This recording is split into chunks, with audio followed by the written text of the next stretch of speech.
Here's the situation and the problem. You've rendered out your render, you got a cool little daily render setup, but you want to render out multiple angles. So what do? You set up multiple cameras and you do multiple renders. Well, I got a better little hack for you. Take a look at this.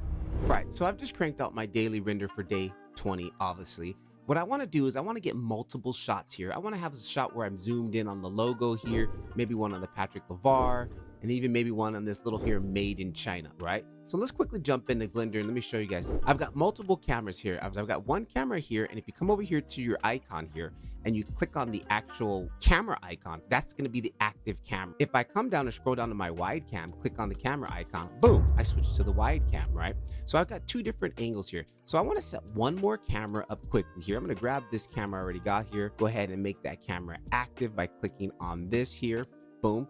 And then I'm gonna do Shift D, duplicate it, right? Then I'm gonna just G exit, drag it out so I can see exactly where it's going. Then what I'm gonna do is make it the active camera. Okay, now it's the active camera.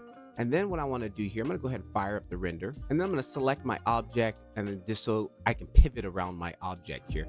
Make sure the camera is active and then boom. And if you don't know how to do that, I have a quick key that says lock camera to view. If you don't know where that's at, if you hit N on your keyboard, come up here, if you go to view, and right here camera, basically right click on that and then I make to quick favorites. Here it's removed, but I already have it. So what I want to do is I'm going to go ahead and set up my shot here, this barcode here, and in Octane I already do have my camera set up, and for this case I have autofocus locked on. So basically no matter where I zoom in and out, it's always going to stay locked on to this object, which is basically the box or the balls of motivation.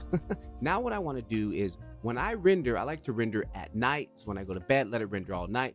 But I don't want to have to wait one day and then render the next one, So what I do is I make a quick animation. Check this out. This is what we're going to do here. So what I'm going to do is go up here to the timeline and I'm going to go to 3 frames, right? Because I have 3 cameras and I want 3 frames. And then I'm going to go ahead and put this onto frame 1. I'm going to render an animation. On each animation frame, it's going to switch to a different camera automatically. So basically all I do is say render 3 frames and boom, I got 3 different camera angles rendered out in one go. I'm just going to go to the one on the top, logo cam.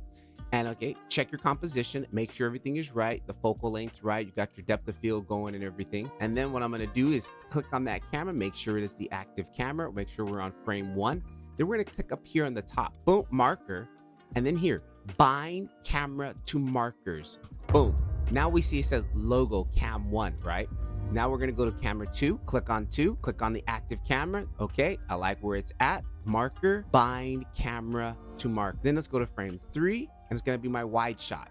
Click on there, make sure it's active. That's my wide shot. Then what I'm gonna do, bind camera to marker. Boom. So I've got 3 frames, boom, boom. And you can see just there, it automatically switches to my camera angles, right? It automatically activates. Now we just go ahead and render out a normal animation and you got your 3 frames. So then I'll just go ahead and set up my render. For me, what I like to do is I jump into my compositor here. I like to just throw on a lens distortion. And then here's my settings. I kind of just do fit. Then I'll go to distortion 0.02, 0.02. And then what I also like to do, throw in a denoiser just to clean stuff up. So I don't have to use very high samples inside of Octane. You can also use the denoiser inside of Octane, but I use this.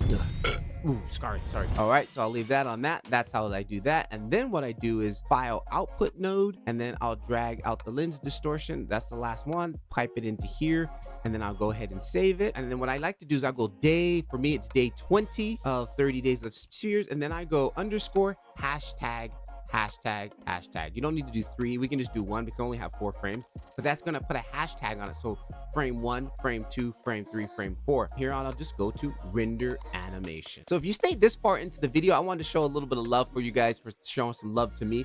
Take a look down below. I'll have a link to my GitHub where you guys can download this plastic material here. Definitely only for Octane. So if you guys are into Blender Octane, there'll be a link down below. You can download this free. And if you use it, go ahead and shout me out on Instagram or something like that so I can take a look at it. And if you're really interested in taking your skills up in Octane another level, take a look at this video here where I talk about more of my workflow inside of Blender Octane. Catch you guys in the next one. Patrick LeVar. Peace. Keep rendering.